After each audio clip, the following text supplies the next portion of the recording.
Welcome everyone to Dose of Feel Good. We are bringing you a bonus episode, which we will start to do on a relatively frequent basis as we feature guests who are spreading feel good into their universes, their spheres, and I'm super excited to bring you our very first featured guest, Bishop Foreman, who is the founder of Harvest Church out of Denver, Colorado, now moving to Atlanta, Georgia, also known as the People's Bishop, which he will tell you much more about. He is also a philanthropist, an entrepreneur, big into fitness and what it means to be well, but really a promoter of people, which I absolutely love, and we had a fabulous conversation, which we will dig much more into. But I am going to pass it over to Bishop Foreman, who is going to give a fabulous introduction in his own words of all of the great things that he is doing and the impact that he is having. Perfect. Gotcha. Understood. Sure. So they call me the People's Bishop because I love the people that I lead. This will be, I'm going on my 20th year as a senior pastor. I got started when I was 8. But I'm going on my 20th year as a senior pastor, and so many other things, though, that I do beyond that. That is one of the things that's most public. And so we planted Harvest from scratch in Denver, Colorado, which is 46 out of 50 for lowest church attendance in the nation. So it's like starting a barbecue restaurant in the health capital of the world. Like, why would you start it there? And so we saw God do some amazing things, and we grew that and into one of the largest, most influential ministries in the area. And then just about a year ago, through really a divine directive, we moved our headquarters here to Atlanta, Georgia, so we'll launch a new location here. But in that time, we've seen almost 13,000 professions of faith, and almost 16,000 that are connected to us. The majority of those people are online, so we are a hybrid ministry, which we didn't really understand. I didn't really realize that's what I was doing when we were doing it.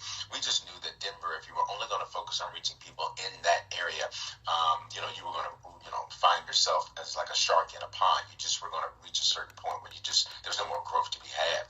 And so we had a list of cities. Atlanta was on it. I did not want to come to Atlanta. I said, it's too many people in Atlanta already. I said, it's too much traffic already, and it's too many churches already. And I remember we were in a meeting one day with one of my long-term staffers, and she said, sir, that's exactly where it's going to be, because that's exactly where you don't want to go. And I jokingly said to her, be quiet. And she was right. And so now here in Atlanta, we're going to launch a new location in the area. And when we do it, it'll be actually history makers. We'll be evolving. I don't know if you all caught that, but he said they're going to be history makers. And I just think that is absolutely beautiful when you talk about spreading this feel-good message. We really know that we are changing history, and oftentimes we maybe don't recognize that we are changing history or that is what we're doing in the moment. But the more that we recognize that those things that we're doing are going to change history, the more that we can do that and help others see that we're doing that can be really, really powerful. So the fact that, there is that recognition is super, super cool.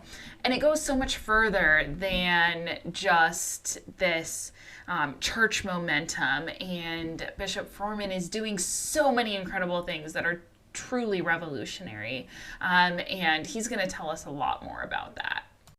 But the ministry is so much bigger than just a church. When you look at the impact that we've had from a philanthropic standpoint, it's amazing. You're talking about hundreds of thousands of pounds of food given away. You're talking about, hundreds of thousands of articles of clothing that we've given away and been a blessing to families. You're talking about almost $1 million given away in missions, both domestic and abroad. And you're talking about bikes we've given away to families that were, in Denver. We had a particular scenario where we had some individuals who, I don't really like the word migrants, but they were in a situation where they were transitioning from their country, and they were essentially, just kind of dropped in Denver. We took care of those needs, met those families' needs.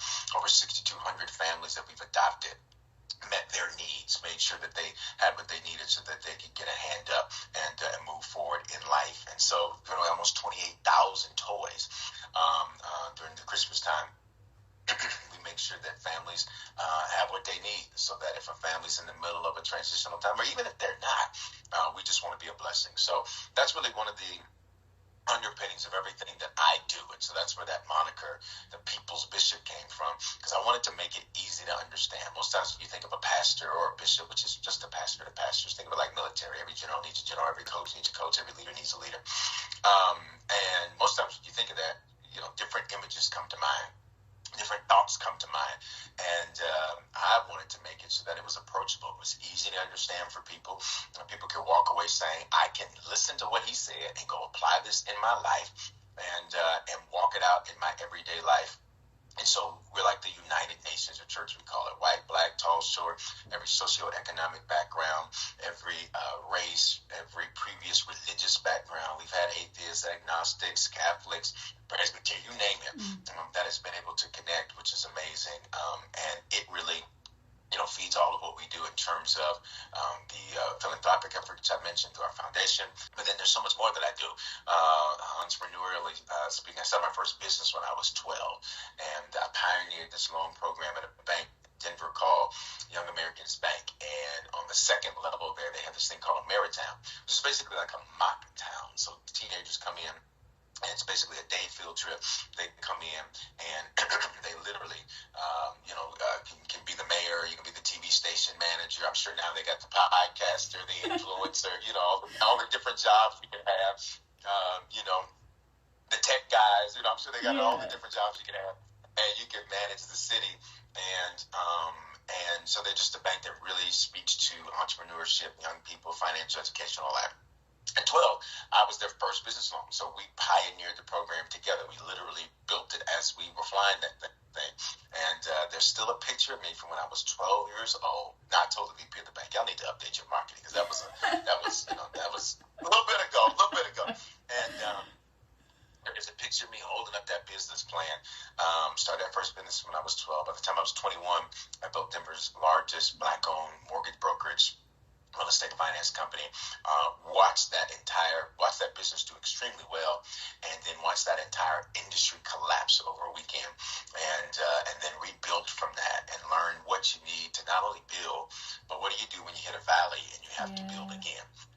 I think that is such a cool story, being able to start a business at 12 and showing that is possible, and having that still hung up in the bank for young people who are visiting that space to have that experiential experience in that mock career space, that a 12-year-old created that, and showing that if he can do that, other young people can do that too.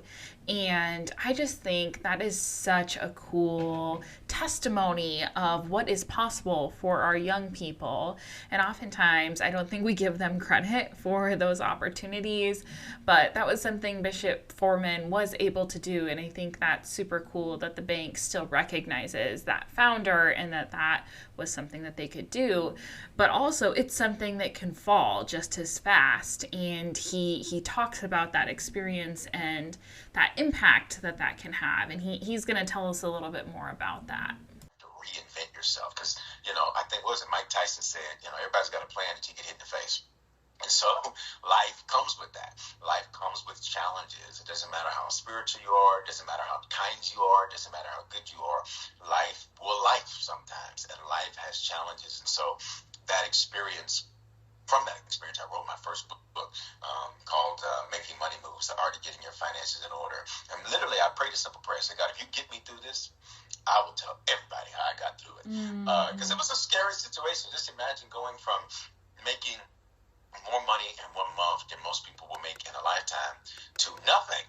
I mean, like, over the weekend. Literally, I remember waking up on a Saturday morning watching CNN, and there were agents carrying boxes out of one of the banks that we use, and they were big, very, very, very big banks that everybody used. And so, because of the volume of business we did, we had a dedicated line with them. And so I remember thinking, oh wow, that's unfortunate for that branch. I didn't know how big of an issue it was. Until that next week, I'm like, well, what's going on? He's like, no. I said, it's unfortunate that branch is closed. He said, no. I said, oh, that's really unfortunate. The whole, they were in Southern California, the whole Southern California region. Oh, that's really unfortunate that closed. He said, no, you don't understand. The bank is gone. I said, what do you mean the bank is gone? How does the bank just disappear? Like, what are you talking about?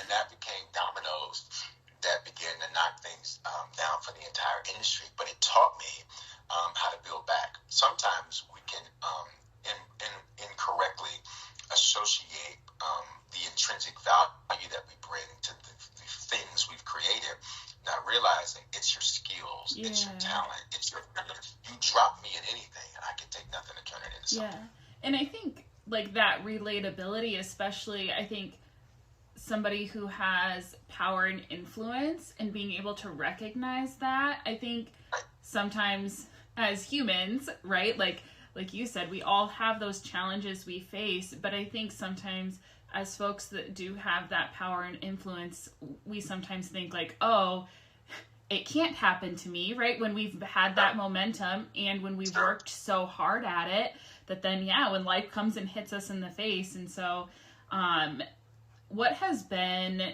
the like reaction and or like what are some of the things that people have maybe told you of like, this has been the impact that you've had on me, or maybe the life-changing moments? Because I think oftentimes people don't realize the impact that they've had on other people, and sometimes even the smallest things. So if you can share maybe some of those, stories of like what people have told you of like, this is the impact that you've had, especially from like those lessons that you were able to learn from those experiences that were like, oh, this has hit me in the face, but I've persevered and have taught other people that they can persevere too. Maybe not to that extreme, but it can be extreme to them in those moments. Oh, absolutely. I mean, everybody's crisis and everybody's challenge, it's a relative thing. Many people might look at my Monday and think, oh my God, how'd you do it all that? Like, that's a Monday. What are you talking about? Like, it's regular. That's normal. I may look at somebody else's Monday and think, how did you do with all that? Crisis and challenge, those are relative things in terms of how big of a deal they are to people. And so one of the things I've learned to do is to not minimize another person's experience just because it's not the same depth or intensity as some of the things that I've dealt with, because I don't know how that impacted or affected them. And so, but I can tell you, my whole life has been about perseverance. So let's go back a bit. Oof. I don't know if you caught that, but I do really want to highlight that everyone's experience is their own experience. So, what I've experienced might be different than somebody else's. And so not minimizing somebody else's chaos or somebody else's, struggle that they're going through, because we're each on our own journey, right? And so I think that is such a powerful statement that, whatever somebody else is going through is their own piece, right? And so I just think that is super cool. But I think from that, we all can learn from, what does that perseverance mean? What does that look like, that we can all kind of learn from each other? And so Bishop Foreman is going to tell us more about what does that perseverance look like in practice. Born in Denver, raised in Memphis, went back to Denver. Coming up, my stepfather, who was a brilliant man. I often say he's one of the most charismatic men, so smart he was dumb. I remember saying that to him one time as an adult. I said, you are so smart, you're dumb. There's no reason you're not like a decamillionaire. Like, there's no reason that you're not succeeding well. But he was a womanizer. He was an abuser. I watched him, I watched domestic violence up front, in person. I would watch the things that he would do. And so growing up, I was a parentified child, in the sense that I saw a lot of what my responsibility and a lot of what my life was is to protect my mother, protect my brother, protect my sister, protect my family. Because, depending on whatever drug he was on, that determined what version of him you were going to get. And so, at the end of the day, it really created a scenario wherein I had to learn how to persevere. And I had to learn how to push through. I had to learn how to take all of that anger, because as a kid, you see this person who is going through their daily life, and you're thinking, but you just did this to my mother the other day. You just did this to my other day. There's a lot of emotion with that, and I was the oldest son, or the oldest, and so there's a lot of emotion that can transpire. And so, as a result of all of that, I had to take that emotion and then point that emotion into perseverance. And so, it's actually what pointed me to God. It's what helped me to be spiritual. It's what helped me to focus and move forward, was this understanding that I couldn't stop. I had to keep moving. I had to keep going. And that sense of being parentified, right, where you've got this sense of responsibility. And it was nothing that my mother ever vocalized. You need to do this. You got to do this. There was just something in me intrinsically that said, you've got to do this. You've got to be there. It turned me into a leader. It gave me a sense of responsibility. It pointed me into spirituality. It pointed me to God. Because the joke was, I came out of my mom's womb with the Bible in a briefcase. So I had this affinity towards spirituality and this affinity towards, success and entrepreneurship and business and building things. And so, all of those challenges from beginning to now have been things that taught me to persevere. Like, I'm going to knock and keep on knocking, because that's just what that's built into me.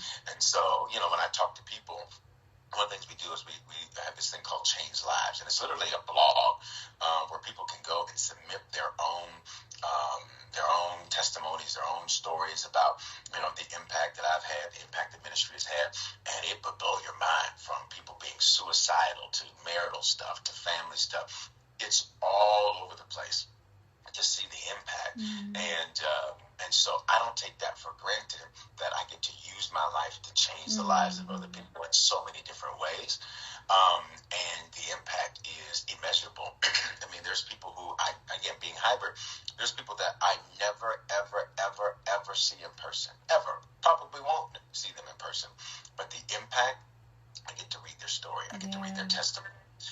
People walk every place I go, especially here in Atlanta. Every place I go, because we had a big digital reach here before we got here. Every place I go, people will walk up to me. I can be in the gym. Somebody will walk up to me and they'll have their phone in their hand and they'll point to a video of me, and that's me. Is this you? That's me. I recognize you. And one story comes to mind. A gentleman who said, I just moved here from Ohio. He said, you have no clue how you got me through this divorce I was in. And he starts telling the story, gets a little misty-eyed. And he said, every day I would open my phone just to see what you had to say to me that day. And he said, I ended up here in Atlanta, and he's telling his story and all of that. So many stories like that. At least once a day, something like that happens. I could be out eating, and somebody, they'll look up, they'll smile, then they'll look up, smile again, and say, I just had to come over and say something to you. Or you get the occasional where they don't say anything at that moment. When I leave, I'll get a DM. I didn't want to be weird, so I'm sending you this message, and I'm kind of like, well, say something to me, because I don't know, where were you? Again, back to the people person. I love to interact with people, so some people love crowds, but they don't like people. I like both. Yeah.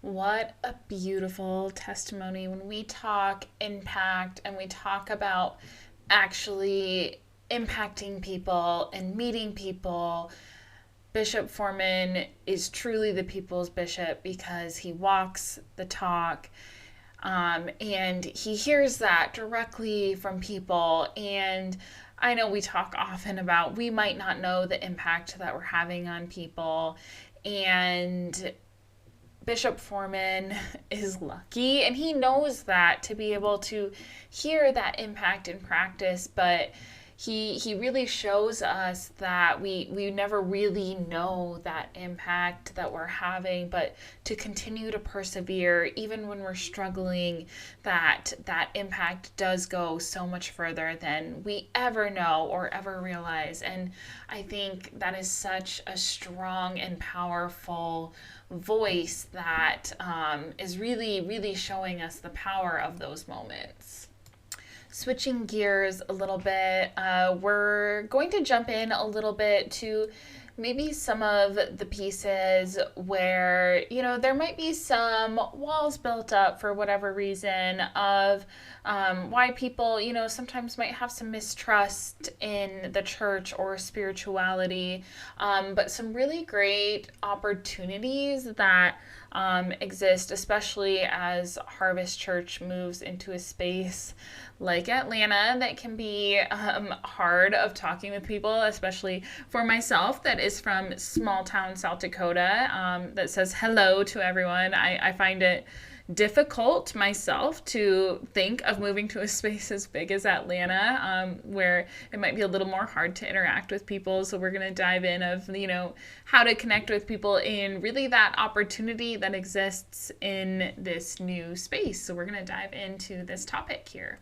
There is maybe that wall sometimes of like the judgment or XYZ, and I think that is where a lot of people turn to more of the digital version because they want that realness. And I see like that piece that you're exemplifying, I think is really cool and relatable, and I love that. So kudos to you. No, and that's just who I am. Sometimes people, I shared with you before we started that I'm adjusting to the pollen and all of that here in the area, and so my voice is a little bit lower than normal, but normally my energy is always super high, and people always say, "Are you always like this?"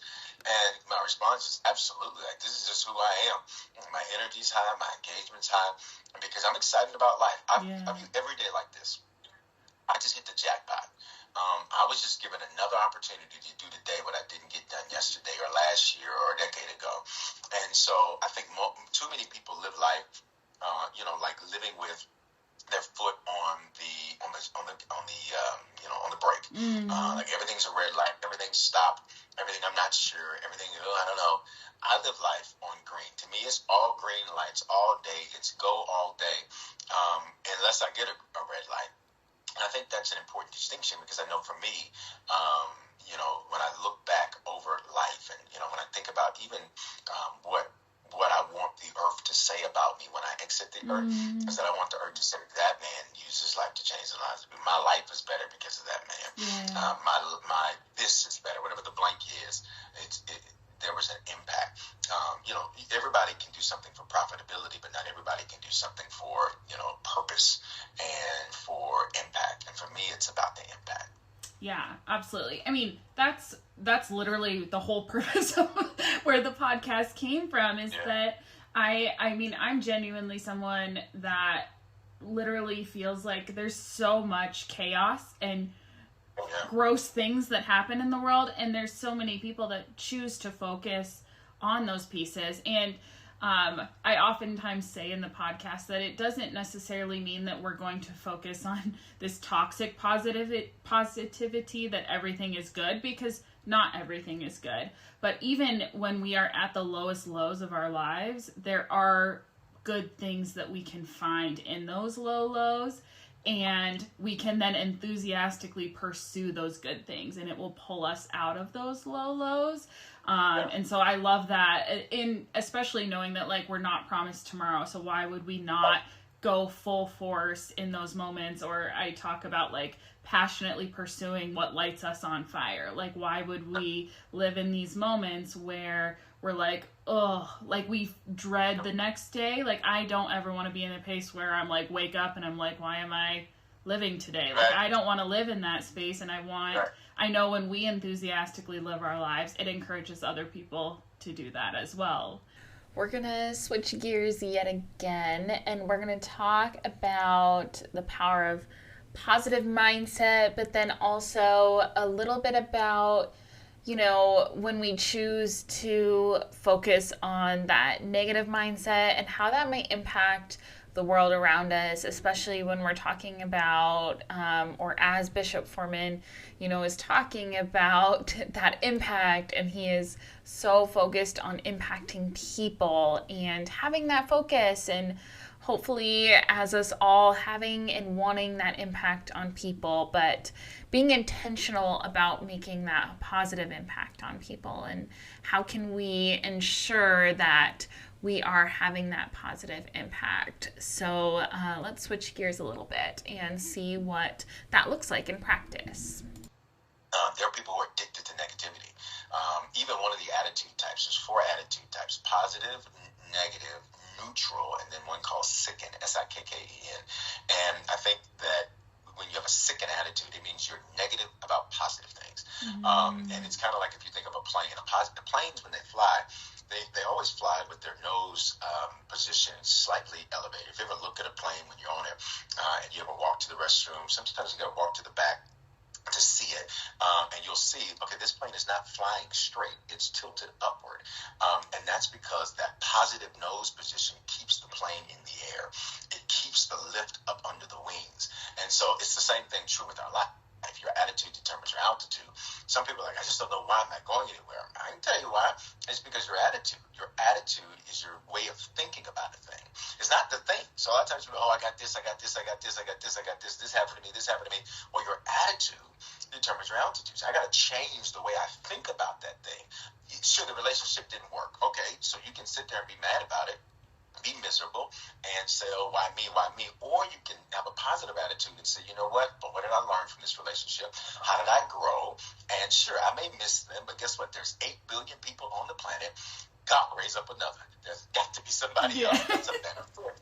So my positive attitude says, this just wasn't the fit. I'm glad I found out now, versus 20, 30, 40 years down the road, when many people find out. It's almost like you've been given a gift, because many people don't find out until they've invested so much that it's like, well, we're here now. Let's just stay into this thing.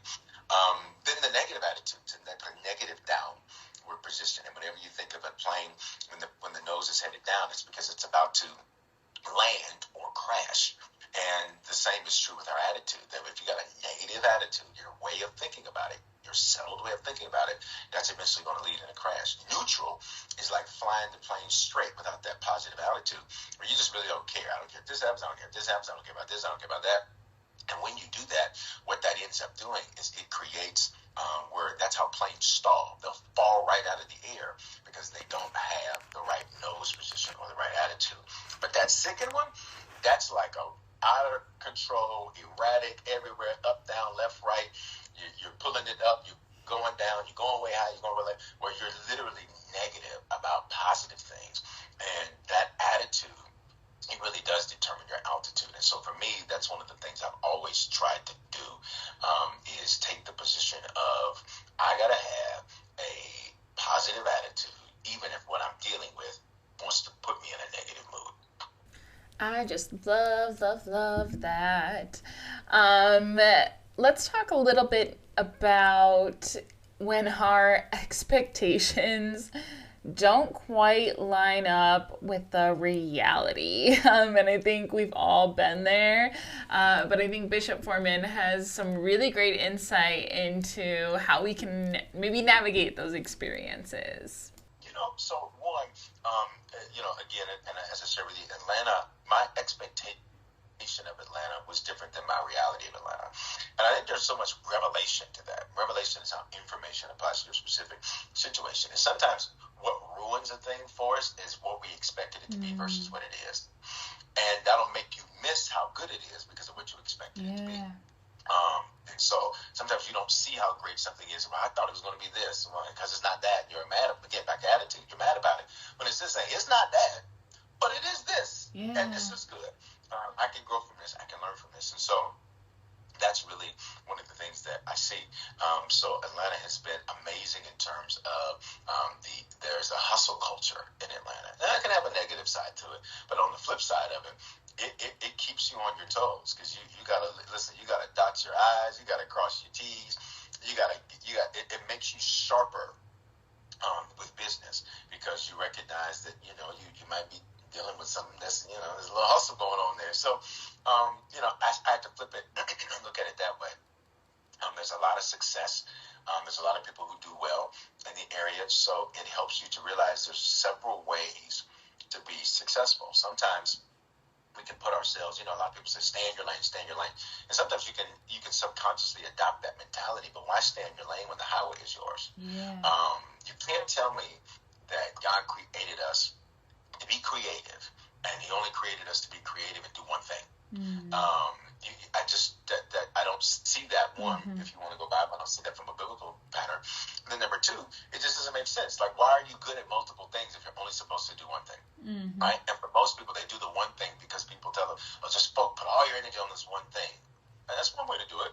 Or you can diversify. Like, our God is a creator, so I believe life should be creative. So I say that to say, in an environment like this, where you see people, you'll talk to people and they say, "Oh, I do this. You do that? Oh, and I make this. You do that, and you make that doing that.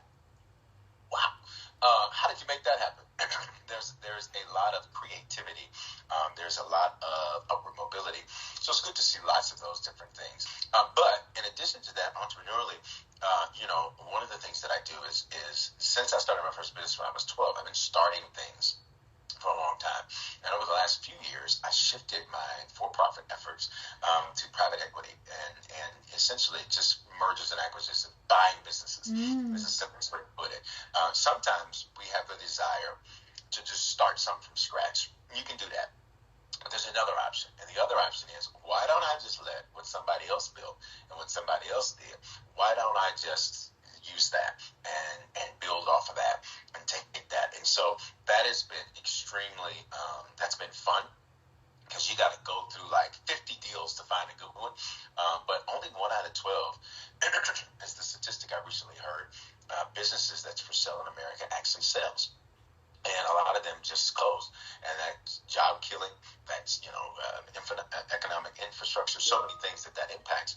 And so it's really a great opportunity to impact lives in a great way. And so we've got some great acquisitions that we've done, and that in the midst of doing that private equity piece is super exciting to me, because you get to literally, keep somebody working, for example. Yeah. And I think in a world like today, I think, what a better gift.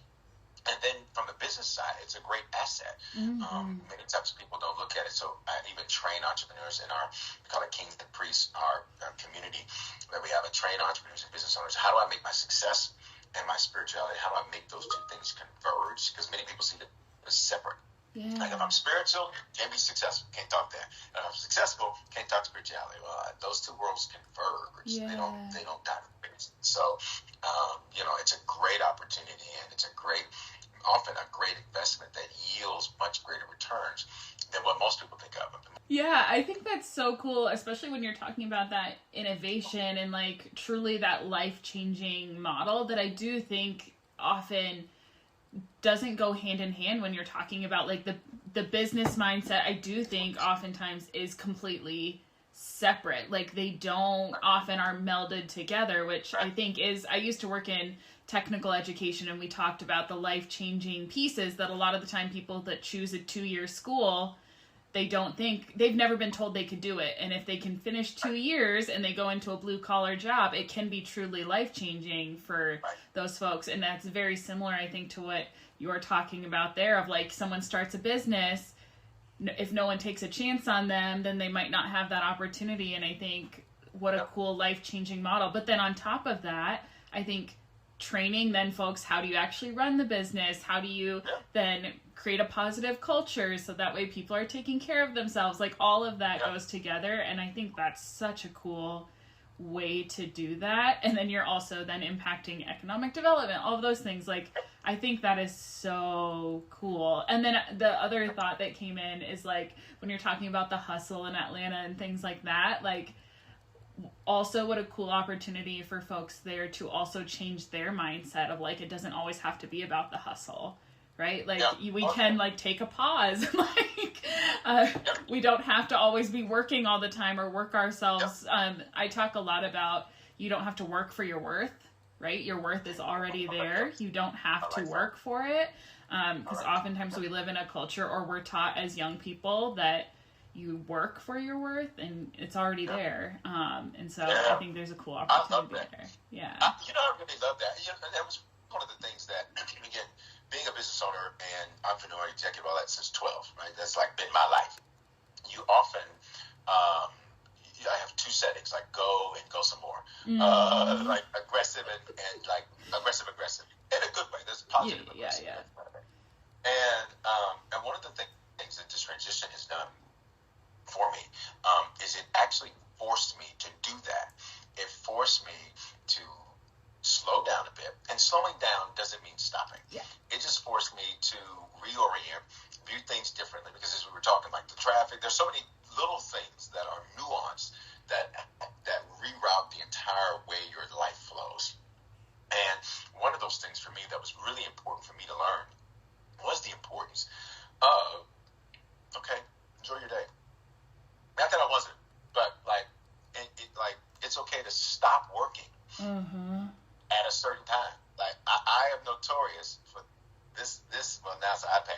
this iPad Pro going all day. Yeah. And while I certainly had the fruit that went with the labor, one of the things that was great about this transition to learn is that I can still produce the fruit without the same amount of labor. And in fact, learn how to work smarter, not harder. Go even further. You're your best when you're your best. Yeah. The things that I've always had a good, I won't say always, but,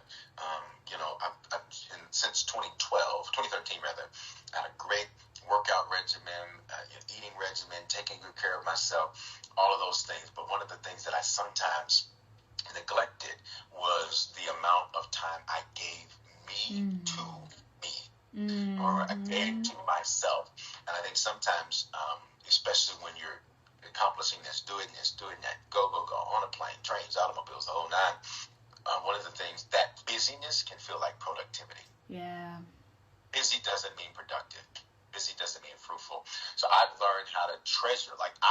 This is so crazy because this is not my personality before. I treasure when I get to say, I am done, and I am just going to, this is a relaxed day. This is a and then, if I don't get a day, because those are rare, like a relaxed day, like, you know what? I got to sleep in to 8 o'clock today. Other people are like, oh, yeah, I do it all the time. Well, for me, that is a different thing. And so just enjoying some of those small nuances that make life life. And I love what you said earlier. Tomorrow is not promised. And when you live your life through the lenses that everything's a lease. Everything's a lease. Relationships, it's a lease. This person may be in your life forever. They may not be in your life forever. When you view everything through the lenses of a lease, it helps you to maximize those moments and not defer. Ooh, I can't wait till I retire. Are you joking? You're going to defer your life and defer seeing the world, whatever it is you want to do, until 65, until 70, 75, when many people aren't even getting there. Or some people, I was told a story the other day about an individual that literally, his whole plan was, as soon as he retires, he's going to start enjoying his life. The year he's supposed to retire, terminal illness, and is now in hospice because life took a turn. And right when he was ready to enjoy it, it was gone. And so I think that principle, it helps you to enjoy life. There's going to be more work to do. There's going to be more people's lives who need changing. There's going to be more businesses to build. There's going to be more things to do. You're not going to run out of stuff to do. This sensation that I might not be able to do it. I might not be able to do it. The window's going to close. I promise you, another window will open and another door will open. Yeah, and I think especially with, you being the people's bishop, you have the heart for people, right? And just as you mentioned that, there will always be people. You're never going to run out of people, right? And so, having that passion for people, you're always going to be led or felt to do more. And I am very similar, and so I find myself, right, I've had to really be intentional about finding those days or their moments that are for me, and I'm very extroverted as well, so I'm I want to be around people all the time, but I have started to, on those days that you've mentioned that are the me days, even just finding the moments of for the sunshine, or I live in a actually pretty, there's not a lot of people, but it's a pretty area, right? The hills or things like that. And I often, now that I've found this space where I'm my identity is not my job all the time, right? There's more than just helping people. But also just almost having the appreciation for the things that God has made that I oftentimes, I think, take for granted, right? Just those beauty moments that I'm or when you're talking about the pause, the power of the pause, that's my favorite saying right now, of giving those moments in our busy lives for us. And I also think that a lot of people struggle with that self-love and taking care of ourselves because we are so focused on everybody else. And when we find the time to be able to do that it can be really powerful. And when we do that for ourselves, we're better for everybody else that ultimately we're passionate about helping. So and one of the things, and I love what you said, and one of the things that I had to learn, and I live life as a student, number one, so I never, despite the accolades, the accomplishments, achievements, to me I feel like I'm just scratching the surface, number one. Number two, I don't view myself as, while I'm always in the room, generally speaking, as the expert, I don't go in the room as that's just not how I think. I approached every day as a student. What is life going to teach me today? What is God going to teach me today? What am I going to learn today? I can learn from anybody and anything. Sometimes people have this mentality, well, I'm such and such, I can't learn from anybody. No, sir. No, ma'am. You can learn from everybody. And so that's the approach I take. And one of the things that has been part of my recent evolution is something as simple as what you just said. I realized that, for example, two things that give me life that are non-negotiable on a daily basis. One is taking a jog. Now, my walk pace is most people's jog pace, but I got to get my body moving. It gives me a sense of life. And here I am, a grown man. Sometimes I get so excited, I'll start jumping and skipping while I'm going. And I'm just in my own world. I'm studying, I'm praying, I'm listening, I'm growing. That's often when I have a lot of my conversations. People say, every time I talk to you, exercise. Well, that's just because when I talk, it's when I'm exercising. And then number two is the gym for me. Mm-hmm. The gym is like therapy for me. Oh, yeah. And it wasn't before. So I lost now probably about 120 pounds. I lost the first 75 pounds in 3 months back in 2013. All of that was natural. I didn't go to the gym. And so I was like, okay, I need to add another fitness goal.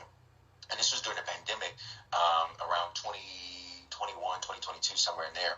And I was good. I was maintaining my weight. I was super healthy, all of that. And then one day I went to go speak in Huntsville, Alabama. That's the reason I remember it, because I remember it was a formal event that night. So I go to put on my tux pants, and my tux pants are like, not today.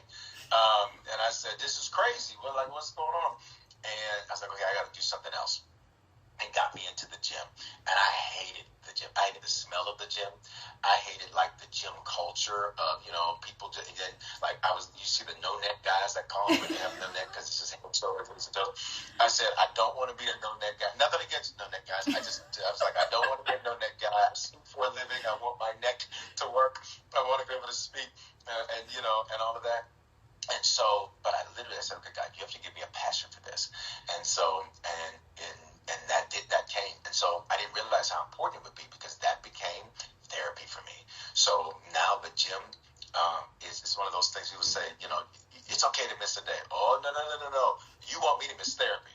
And I'm not missing therapy, because this is one of the reasons why I haven't lost my mind, is because I go to therapy. Because the word therapy means to heal. And sometimes we don't recognize taking time for ourselves, the power of the pause, like what you just said. It's not just inactivity. It is healing activity. Mm-hmm. The body wants to heal itself. Our soul, mind, thoughts, will, and emotions wants to heal itself. Our spirit, our subconscious mind wants to heal. Our default position is to heal. It wants to heal. And sometimes we keep ourselves from our own healing because we don't recognize the power of the pause and recognize that this is not just inactivity. This is actually therapeutic activity. That was one of my favorite quotes from the entire time with Bishop Foreman. So I want to say it one more time, that when we take time for ourselves, it's not just inactivity, it is healing activity. And I don't think that we put ourselves in that mindset enough, that taking that time, that is the healing activity, and really thinking of it in that mindset. So really give yourself that opportunity. Well, I just say thank you for creating these conversations. I know you mentioned you're a little newer to the podcast game, but I just want to say to you, a lot of times people don't realize, you mentioned it earlier, the impact that they'll have in someone's life and what they'll do. It'll never show up in your data. It'll never show up in your comments. Some people show up in your comments are people often who, there'll be lots of good things, but sometimes, comments are where people who are negaholics release their sickened attitude. But only eternity will tell the impact that you have and that you'll make through conversations. I often say conversations are catalysts to transformation. And so one small conversation where it's sometimes the most innocuous thing, like you'll think it was this point, this great big point. Somebody's like, no, wait, it's actually that little thing you said, That's what you got. That's what you heard. There's big doors swing on small hinges. So I just want to say thank you for what you're doing and creating those conversations, and just make reference and make mention to all of your audience. Anywhere I go, I like to sow. So for your audience, if they text the word Bishop, BISHOP, to the phone number 55498, I'm sure you'll put it in the show notes and things like that. we want to give them a discount on everything in our online store, which actually helps to go, it all goes towards our missions work that we do domestic and abroad. And they can even get my latest book in there, History Makers, which is, again, that's when we go to this next phase of our organization. We launch as History Makers. But the book is just basically about how everybody is a history maker in their everyday life. And sometimes you may think, oh, I'm just a mom, I'm just a this, I'm just a wife, I'm just a this. No, you're not a just anything. That's history making work. And so it shows you how do you make history right from your everyday life. It's a powerful book. It's a short read, too, for all the fellows listening. I like to write my books for men. They say men don't read. I disagree with that. But the statistics say that men read less than women. So I like to write my books like manuals. So there's going to be a lot of stories. There's going to be a lot of good information. But then for the fellas that are like, just what's the point, Bishop? The point is it's going to get to the point. It's under 100 pages. That includes the bio and everything else. Like, it is a short read, but it's a powerful read. And so many other books in there, Making Money Moves, and what I mentioned earlier, Sins of the Fathers, Breaking Generational Curses, so many other books, Evolutionaries, Evolving into the Next You, the New You. They're in there, and for your audience, we want to give them a big, big discount on it, just to say thanks and just to sow into their lives. And so, again, bishopforeman.com, Foreman, or they can text Bishop to 55498. Get that discount. We just want to be a blessing to them. And if they're in Atlanta, come see me. If you're anywhere across America and online, you can watch us online. There's messages every day, pop-ups every day, sermons, podcasts. I mean, everything that you can imagine, from relationships to business to finance to therapy, whatever it is, I like to speak in a 360 way, and so that no matter what the issue is, I'm speaking to it and giving life to it. What an incredible time with Bishop Foreman, and I want to give a huge thank you to him for spending some time and sharing his wisdom with us. So leave a comment, go out and like his Instagram, Facebook, TikTok, all of the things. I will have those linked, and we will be sharing them on our social media pages, so make sure to check those out. I also want to highlight a couple of pieces there. I will have these also on our social media for reference, but a quick reminder that you can text Bishop, BISHOP, to 55498 to get a discount on his latest book, History Makers, which sounds super cool. I'm going to go out and get a copy myself.